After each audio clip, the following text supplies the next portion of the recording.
আসসালামু আলাইকুম গাইস, সবাইকে আমার ধন্যবাদ জানাই। এই কারণে আমরা প্রথম রোজা শেষ করলাম। শেষ করার পরে আমাকে কিন্তু ভাই বেরাদাররা কিন্তু ইনভাইট করছে আমাকে এখানে আসার জন্য। বলছে ভাই গেট টুগেদার একটা প্রোগ্রাম করি, জাস্ট একটা বিনোদন আয়োজন। এরা কিন্তু কন্যাসের পারে আয়োজন করছিল, আমি মিস করছি।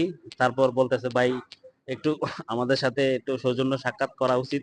তো আমি মনে করি প্রথম রোজা শেষ, আমরা সবাই একসাথে হয়েছি।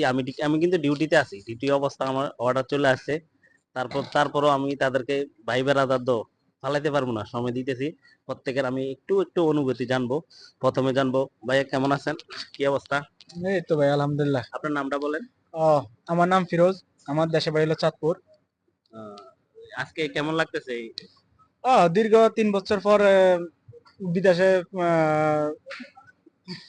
আসার পর? ধন্যবাদ ভাইকে যে গান বিদেশে আসার ভিডিওটি পর। ওকে ভাইয়া, যাব অনুভূতি জানবো। আজকে বিনোদন করছে তারা কন্যাসে, তো আমি তো এত হতে পারি না, জাস্ট এখানে আসলাম। তো ভাইয়া কি অবস্থা, কেমন আছেন? আসসালামু আলাইকুম এভরিওয়ান। আপনার নাম বলেন। আলহামদুলিল্লাহ আমি ভালো আছি। আমার নাম মোহাম্মদ মাহবুব হাসান চৌধুরী। হুম। তো জয়নুল ভাই আসলে অত্যন্ত ভালো মনের মানুষ। আজকে আমাদের প্রবাসে প্রথম রোজা। তো আমরা ছোটখাটো একটা আয়োজন করেছিলাম, জয়নুল ভাইকে ইনভাইট করছিলাম। তো উনি আসলে ডিউটি থাকার কারণে উনি আসতে পারে নাই আমাদের সাথে। ওনাকে অনেক মিস করেছি। আসলে প্রবাসে এইরকমই, আমরা চাইলেও সবাই একত্রিত হইতে পারি না বা একসাথে একটা কিছু করতে পারি না, কারো না কারো একটা সমস্যা থাকে বা ডিউটি থাকে। তো যে কারণে আজকে জয়নাল ভাইয়ের রাইখা আমরা ইফতারি পার্টিটা করতে হইছে। তো জয়নাল ভাইয়ের জন্য অনেক কষ্ট লাগছে, আমরা সবাই ওনাকে অনেক মিস করছি। উনি আসলে অত্যন্ত ভালো মনের মানুষ। যখনই কল দেই বা ডাকি উনারে, উনি মানে উইড়াইয়া পরে আমাদের কাছে আসে বা যে কোনো সমস্যা আমাদের সাথ দেয়।